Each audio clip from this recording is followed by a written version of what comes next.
Dória, você aqui você desconstrói aqui um mito de origem da culinária brasileira, que nós seríamos um fruto da mistura da culinária dos índios, dos negros escravos e do português branco.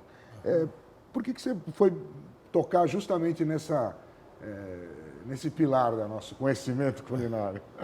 Olha, eu acho o seguinte, o Darcy Ribeiro, que eu reputo o mais importante antropólogo brasileiro, ele dizia que uma teoria não dura mais que 20 anos, entendeu? 20 anos está bom. 30 anos é o que dura uma teoria. Ele dizia, a etnografia não, dura bastante, mas a teoria não dura mais do que isso, né?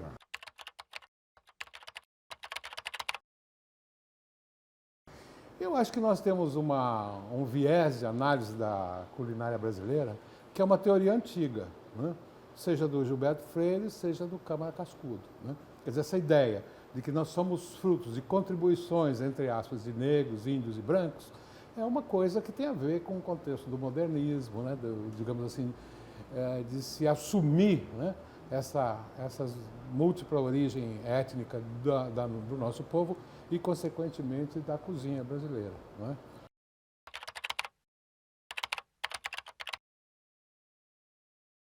O que eu procuro mostrar é que não é uma transposição mecânica entre, digamos assim, uma construção ideológica até generosa, né, que integra diferentes contribuições étnicas numa convergência que é o povo brasileiro. Isso não se dá desta maneira, da mesma maneira, digamos assim, na culinária, porque a culinária é basicamente uma atividade de transformação, né? É um trabalho, né? E esse trabalho, ele tem outra lógica. Então, é um pouco isso que, vamos dizer, fundamenta essa minha crítica a esse mito, né? Tá. Quer dizer, o negro, na verdade, o negro escravo não poderia ter contribuído muito, né? Por simples fato, ele está... A ideia, a palavra contribuição é uma palavra meio marota, né? Parece que você chegou lá e, bom, eu tenho a contribuir com isso.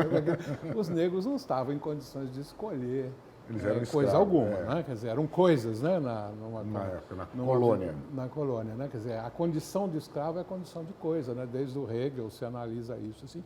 Então, não há uma liberdade e, portanto, não há criatividade. Não há liberdade, não há criatividade. Eu acho que essa é a minha observação sobre os negros, que talvez seja o aspecto que mais tem impactado as pessoas nesse livro, né? Quer dizer, eu acho que eu mexo um pouco nisso mesmo, porque eu proponho, no fundo, que se pense o negro de uma maneira um pouco distinta, né? Quer dizer, por exemplo, a cozinha de rua, né? A comida de rua, melhor dizendo, em Salvador, que é exercida basicamente por negros no século XVIII, XIX, né? No final do XVIII, começo do XIX, ela é mais importante do que o negro da senzala, né? No sentido de configurar o que é a cozinha brasileira. Porque, né? Ali já era um negro talvez livre. Um negro livre, um negro...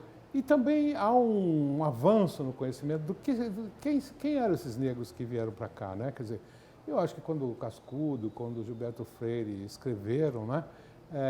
Esse conhecimento era bem mais restrito. Hoje você tem um conhecimento mais detalhado, né, sobre as línguas, sobre os costumes desses povos, né, e coisas surpreendentes aparecem. Por exemplo, os negros que vinham para cá de Daomé, hoje que se chama Benin, né, eles conheciam já a mandioca, conheciam o milho, né, que já se cultivava na África, eram coisas importantíssimas, né. No reino de Uidá, a principal lavoura era exatamente mandioca e milho, né. Então, eles não vêm para cá, vamos dizer, se aculturar no sentido clássico que a gente pensa, né? Eles já vêm aculturados, né? E me chama a atenção, por exemplo, os amidos, né? Que são marcadores culturais importantes, né? Os brancos, comiam farinha de trigo, né? Depois incorporam a carimã, que é a farinha derivada da mandioca, mas também branca, né? Sim. E o milho, né, que vamos dizer, particularizavam certos povos tribais de origem tupi-guarani, não é? E que eram vistos pelos brancos como comida de bugre e comida de animais, né, que eles não comiam, digamos assim, recusavam o milho, né? E os africanos que conheceram na África o arroz, né? Então, quando você chega na Bahia, você pega a comida baiana, conforme você lê no Manuel Quirino, que é um cara importante, né, do final do 19, começo do 20, é uma culinária que usa indistintamente a farinha de trigo, a farinha de milho e a farinha de arroz. Ou seja, eu acho que os negros tiveram um papel de integração muito importante, se a gente pegar esses sintomas, né? Então, não é que eles venham com uma culinária própria, uma culinária que a gente pode falar, não, isso aqui é de negro. Não, eu acho que vem de várias tradições culturais, né? Mas tem esse papel integrador aqui, sem dúvida, né? Outro ponto que você toca aqui é com relação às cozinhas regionais, a regionalização da cozinha brasileira. Você procura desmontar um pouquinho o que está colocado aí e faz propostas diferentes, né? Eu acho que nós temos um substrato comum, né, a todo o país, que é preciso estudar um pouco melhor, né? Que é a cozinha indígena, né? Quer dizer, nós também, assim como os negros, os índios não tinham uma cozinha uniforme, né? Mas tinham processos de trabalho muito próximos ao que era o europeu, ao que era o negro, né? Que são, vamos dizer, os cozidos, né?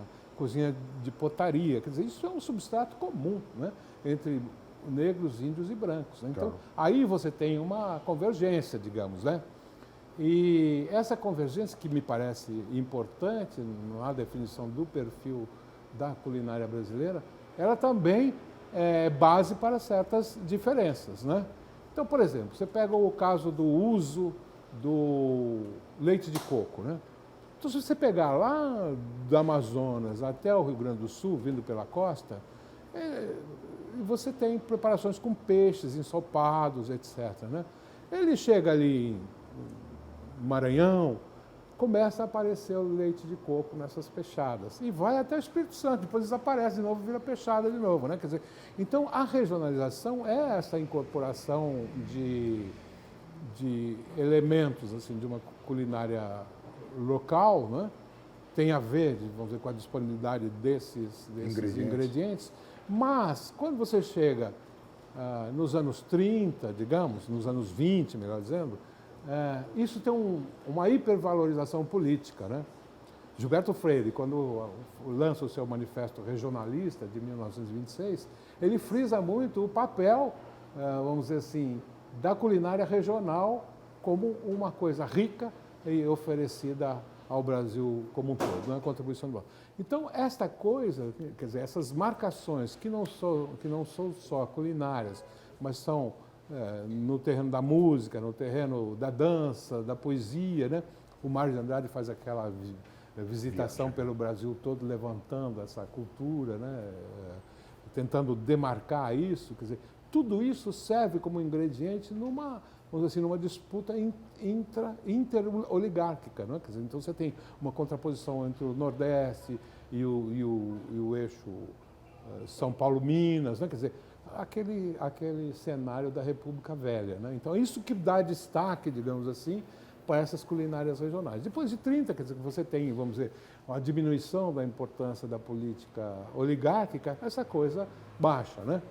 E daí, esta diversidade, vamos dizer assim, se torna ingrediente do quê? De lutas políticas, ideológicas? Não, mas da indústria do turismo, né? Então, que mantém até hoje, né? Quer dizer, o marketing local. Hoje, se você pegar o Guia Quatro Rodas, né, até hoje ele aponta nesse sentido, né? Olha, então você vai ao Nordeste, você vai comer isso, você vai a Salvador, você vai comer isso, né?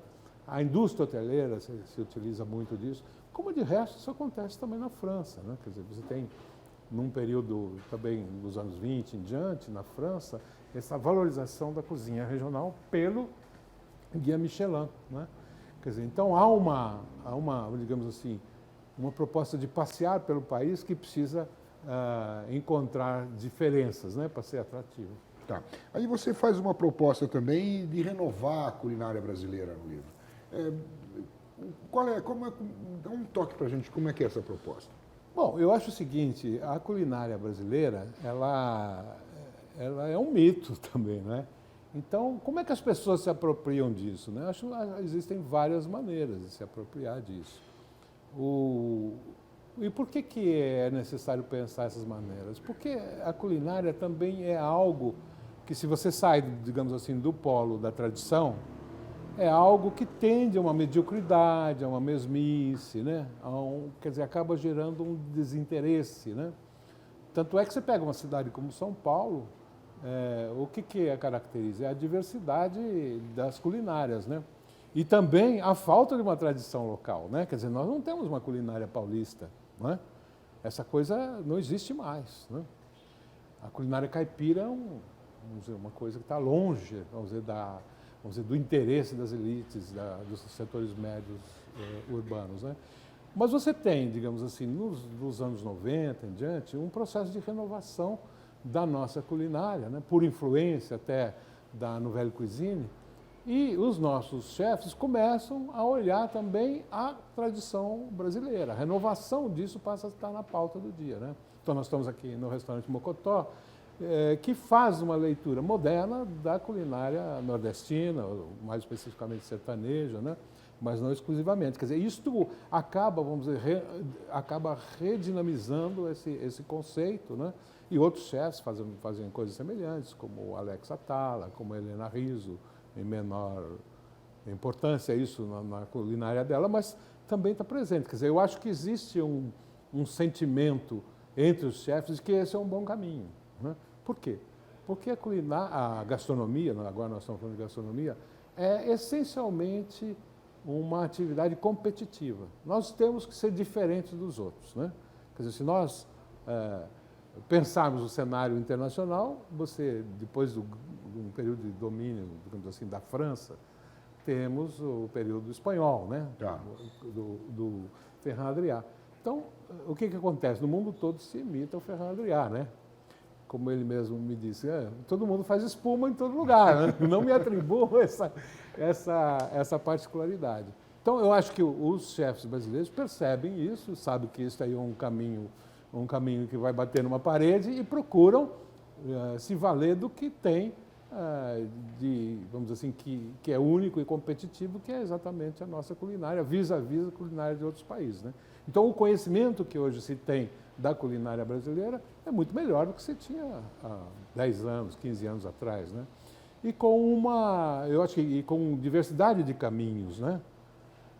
Eu acho que poucos são os chefes, por exemplo, que investigam o que eu poderia chamar de uma culinária popular. Eu acho que o Rodrigo é um deles, né, do Mocotó, mas poucos fazem isso, né? Há muitos que ainda ficam num plano muito, vamos dizer assim, preso aos interesses culinários ou gastronômicos da sua clientela de classe A, classe B, não é? Que não consome esses Que não consome, né? No Brasil você tem, e não só no Brasil, você tem essa dicotomia enorme, né, entre a comida popular e a comida das elites, né? Eu acho que a comida popular, quando é um repositório de coisas que, vamos dizer, os setores médios tal, passam a utilizar, é muito interessante. Mas isso é muito difícil, né? Recentemente eu conversei com uma chefe que hoje tem um restaurante nos Jardins e ela tinha um pouco afastado do Jardim e ela me diz, olha, aqui a clientela é completamente diferente. As pessoas acham que farinha de mandioca e pimenta é coisa de pobre, entendeu? Então um país que vê assim a sua culinária popular, você vê que é um grande caminho a trilhar, né? Tá certo. Obrigado pela conversa, quer dizer, tudo que você me disse está em detalhes aqui no livro, né? Com bastante detalhes, inclusive. E tem um traço, quando você fala de buscar novos caminhos, também, a gente também não preserva muito receitas, né? Quando você fala só o uso de alguns ingredientes, mas a receita em si, ela não é como em outros países, que você tem um prato específico que é feito de uma maneira específica. Aqui no Brasil a gente não tem isso, né? Olha, isso é uma briga minha, eu não vejo nenhuma importância nas receitas, sabe? Sim. Porque as receitas, como diz um chefe importante na história da gastronomia, o Bocuse, né? Quando você muda de moinho, você tem que mudar as receitas de pão, porque a farinha é outra, né? Quer dizer, então, na verdade, você tem um repertório de ingredientes e a experiência de alguns chefes que falam, a proporção que eu uso é essa, a forma que eu uso é essa, né? Quer dizer, as receitas são muito mais, dizem mais de como cada um faz do que vamos dizer assim, do repertório cultural geral, entendeu? Nós sabemos que feijão se faz de várias maneiras, mas quando você come, você sabe o que é um bom feijão, não sabe? Sim. Então não importa a receita, o que importa é você ter domínio disso a ponto de se reconhecer nesse produto como feijão brasileiro, né? Quer dizer, são vários caminhos para se chegar a isso. O resto são firulas, né? Tá certo. Obrigado, Dória. Obrigado, Sérgio. Obrigado a você.